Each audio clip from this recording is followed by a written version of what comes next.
I mean, we certainly have a wonderful relationship now with the Writers Guild East, which has been something which I also agree has been a substantially benefit to writers and to the Guild as a whole. We have increasingly difficult relationships with the Directors Guild and with the IA, with the IATSE. And so, and that has become, I think, extremely difficult for us. We have many, many things that we need their cooperation on. And that has made it difficult. And we're going to have to repair those and find a way to work as successfully with other unions as we have with the East and with SAG. You know, SAG is an ever-changing political environment.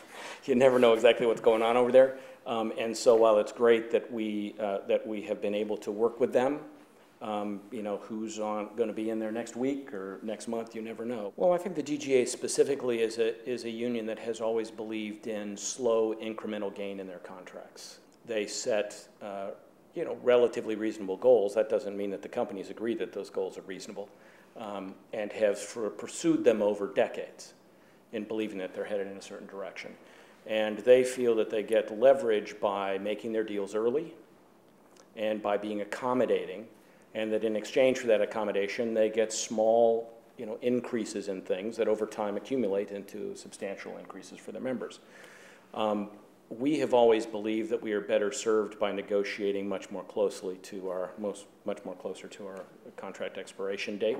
Some of that is that the issues that we have tended to bring up are oftentimes more contentious than the way in which the DGA has brought them up. The reality is that we had worked for many years, and this is a criticism over what happened in the last negotiation. We had worked for many years to place our contract expiration date a long time in front of the DGA. The DGA traditionally negotiates 6 months in advance of the end of their contract, and we had worked ourselves into a position where we were basically 8 to 9 months ahead of the expiration of the DGA contract, which gave us a period of time in which to negotiate. That was essential in this last negotiation because we were able to strike because the DGA could not, under the historical basis, go in and start negotiating at the time that they normally would. It gave us a free time to go in. We hadn't made a deal. We ended up striking. We will not have that same option coming up. The DGA will be negotiating substantially in advance of the conclusion of our next contract.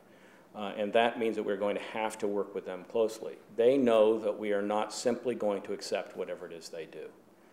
We have clearly shown that we have our own ideas and our own thoughts, and while there are many places that the DGA and the Writers Guild have interests that are mutual, there are also plenty of places where we don't. And they will be listening to us and talking to us because we're going to have to be in there early telling them exactly what we need and being quite frank about what we will or will not accept. And our strength is going to be in being able to say, these are the things that we need. If you are going to address these in some way in which we're not going to, we may or may not be there to support your deal. That's not something to be underestimated.